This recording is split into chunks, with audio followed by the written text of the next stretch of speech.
He's at it again. Desperate Joe Biden dusting off his MAGA boogeyman talking points as problems pile up in his own party and questions mount if he's the guy for 2024. Biden unveiling his new budget that includes $2 trillion in tax hikes. The president laying out his plan and, of course, picking a fight with those evil Republicans. The MAGA Republicans want to take away the law. One of the things they've announced, they want to do away with the Inflation Reduction Act. MAGA Republicans all voted to get rid of the Affordable Care Act. They voted to get rid of it over 50 times since Barack passed it. MAGA Republicans are calling for defunding the police departments. MAGA Republicans, you know, they don't want things that particularly are going to help working families like healthcare, education, public safety, which are going to raise costs on folks. Look, MAGA Republicans also refuse to raise a single penny in new taxes on the wealthiest people. But Republicans may be the least of his problems. Progressives in the Democratic Party are becoming a major thorn in Joe's side. They are slamming the president on crime and immigration. First, Biden sided with Republicans to block that crazy Washington, D.C. insane soft-on-crime bill. Liberals who wanted to fund the police are furious. Republicans are taking advantage of the split. 173 House Democrats voted to support reduced sentences for violent crimes. So crazy, even President Biden won't support the anarchy. What's next? Defund the police? Biden is also getting slammed for considering a policy that would detain migrant families at the border. And here's AP with the kicker, quote, Biden's re-election bid facing resistance from some Democrats. Okay, Jesse, I absolutely have to start with those MAGA Republicans. They want to take away the law. They want to defund the police. You know, in addition to being evil, they really want to destroy your life. Is this working for him? I don't know. They poll tested MAGA, so they're going with it. But I'm bored already talking about the budget. This is happening every single year. So the Democrats come in and they say, we're going to raise taxes on the rich. And the Republicans come in and say, you're not going to raise taxes on the rich. And then neither side cuts spending. And then the debt blows up. It happens every single time. The left says, you don't care about poor people. You don't care about minorities. And the right says, you guys don't care about the budget. And nothing ever happens. And we're going to play the same game, and he's going to propose something about tax hikes, and the Republicans have the House, so that's not happening. And the Republicans aren't going to cut defense spending, and the Republicans aren't going to cut Medicaid or Medicare or Social Security, so you got to cut discretionary.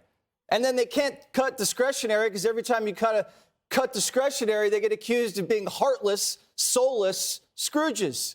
And then the Democrats, they're not going to cut taxes. They want to raise taxes, but they can't cut them because they don't have the House. So this is just, it's BS, and I'm sick of it. Biden is smarter than I'm giving him credit for because all of a sudden, after the midterms, he's tacking back to the center on crime and immigration, and the left's all mad at him. But it doesn't matter because the left hates him. Only like 30% of the Democratic Party wants him to even run for re-election. But that's all they have, because without him, they have Kamala and Mayor Pete, and that's a disaster. You know, Harold, the truth is that Biden is kind of in a tough spot now, because now he's saying, you know, that it's the Republicans who want to defund the police, which is so ridiculous. I don't even want to ask you about that. But the idea that now he was against the D.C. area, reducing the crime limits terms, and that's going to make the progressives upset. He has to walk two lines here. You know, I don't think so. First of all, I'm very happy to be back around this table. It's been a while, so it's good to see everybody, and I'll be thinking about you guys. The thing that Jesse said, I think, is most interesting. I want to answer your point. There's nobody running against him but Marianne Williamson. So when we talk about resistance, until someone else gets in the race, you'll hear people talk. You'll always hear people talk. You got a Republican primary where you have a bunch of people talking about running, a few people in the race already, if not two. So this is what happens in politics. But Jesse's right. The moment we're at right now with the debt ceiling, there's a huge fight about whether we should try to negotiate. Republicans should try to negotiate, make Democrats negotiate to tame spending, to reduce spending, to increase the debt ceiling. We should increase the debt ceiling, but this is the fight we ought to have right now, because the debt ceiling, that money's already been spent. Democrats and Republicans ought to get down to the real business of figuring out if you're going to cut spending, either for mandatory spending or the non-mandatory spending, the discretionary or the non-discretionary. It'll be interesting to see if they have the courage to do that. Just his eyes are glazing over. But we're in a, as I'm saying, you're right, but we're in a political season now. So you're going to hear Democrats say certain things, Republicans say certain things. President Biden is making it clear he's for fighting crime. He's not for defunding the police. He's for funding the military. He's for investing in manufacturing and infrastructure. It will be interesting to see how Republicans answer that.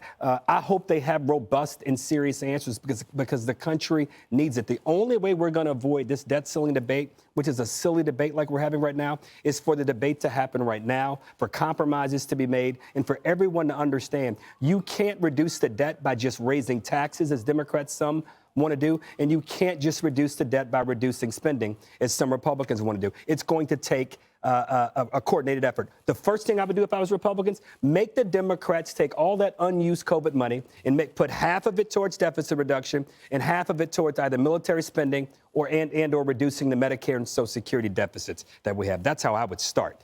All right. Go ahead, Sandra. You know what else President Biden is for? Imposing more spending in a moment of sky-high record inflation. We got here because of big government spending. I mean, think about the remarkable moment that was today. The president goes out and demonizes the rich, says they need to pay their fair share, says he's going to raise the rate that the corporations are paying. Their corporate tax rate's going to go up. So he's going to tax everybody, increase revenues when revenues aren't the problem. Spending is the problem. So think about that. And who is he running against? It looks like he's running against members of his own party. Jesse just mentioned it. The number's 37%. The Associated Press says just 37% of Democrats nationwide want him to seek a second term. That's down from 52% that wanted him to run for re-election just before the midterm elections. So there is a big drop in popularity and favorability. You know what? You understand my point. Right. But if we impose more spending during this time of sky-high inflation, you're going to be in a much different economic situation just even a few weeks, months down the road, and that is going to put Democrats in great peril if people are still paying these sky-high prices. Well, there's no question, and they're going to see that kind of thing in the supermarket, at the gas pump, everywhere. But, you know, Greg, Biden came in as a moderate. He said he was a moderate, and then we've got Bernie Sanders saying he's the most progressive president in history. Mm-hmm. And the truth is that he's trying to dance a line, you know, and now I'm glad that he's changing if he wants to fight crime. But is it going to win for him? Well, he is the most progressive president in history, and he did perform as a moderate during the election. So he did both, right? It's called lying. And it's good that he sided with the Republicans, finally, with crime. Maybe some of them are coming to their senses, but it's because it's where they live, right? Their policies are directly consequential because it's in D.C. That's where they live, right? So why can't this be done in other cities? Because it doesn't affect them. And this is, again, another example where they change the way they view things because now they're the ones who could be the victims, especially when the Congresswoman was victimized months ago. In terms of the budget, I think we have to stop calling it a budget, right? It's identifying as a budget. But when you get its clothes off, it's not, okay? What is it? It cannot be considered, it's a boat without a bottom. It's technically not a boat if there's no bottom, and there is no bottom to the budget. How can there be an achievement? How can you boast about getting a budget together when there are no restrictions to what you budget? When you haven't when you haven't said, okay, we have this sum of money, and these are the things we want to pay for, which is what every person does at home. We just can't print money. Yeah, we just can't print money. And so it's amazing.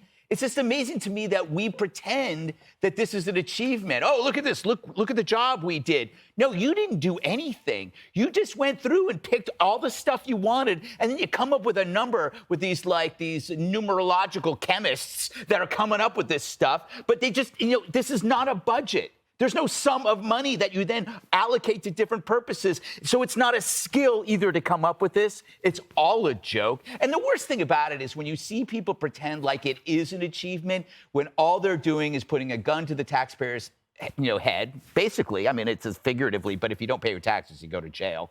They take our money, and then they give it to the constituents like they're Santa Claus, and they act like they did it. It's worse than joke stealing. They're basically stealing people's hard work, and they're pretending pretending that it's coming from them. That's very good. Go ahead. I just wish the Republicans would offer. I agree with you. The Democrats, this is not a serious budget, and because you don't have all this money. But the Republicans won't offer a counter. They just say what's bad. I was in that place. You got to offer a counter, and then let's debate it out, and whomever wins is going to win. Well, it's the president who's a Democrat, and I think it's really his job. Can't miss, and I cut you off right there. A can't miss interview tonight on Hannity at 9 p.m. Eastern. Our colleague, Benjamin Hall, sitting down with Sean to talk about his new book, Saved. Ben describing the moment his car was hit by a missile in Ukraine. We slowed down at an abandoned checkpoint, and out of nowhere, the first missile came out of nowhere. Lands about 30 feet in front of us. Immediately, Pierre shouts, reverse the car, reverse the car. There were 2 Ukrainians driving as well. There were 5 of us in the car. The car got stuck, we couldn't go back, and Pierre shouted, get out of the car, everyone get out of the car. And the next second, the second bomb hits, right in front of the left of the car. And that one, I went black. More of Benjamin Hall's interview tonight on Hannity. Hi, everyone. I'm Brian Kilmeade. I want you to do me a favor. I want you to click to subscribe to the Fox News YouTube page. This is the only way that I know for sure that you're not going to miss any great commentary, any great news bites, any great interviews coming your way on Fox. You can get it all here on YouTube. So subscribe right now.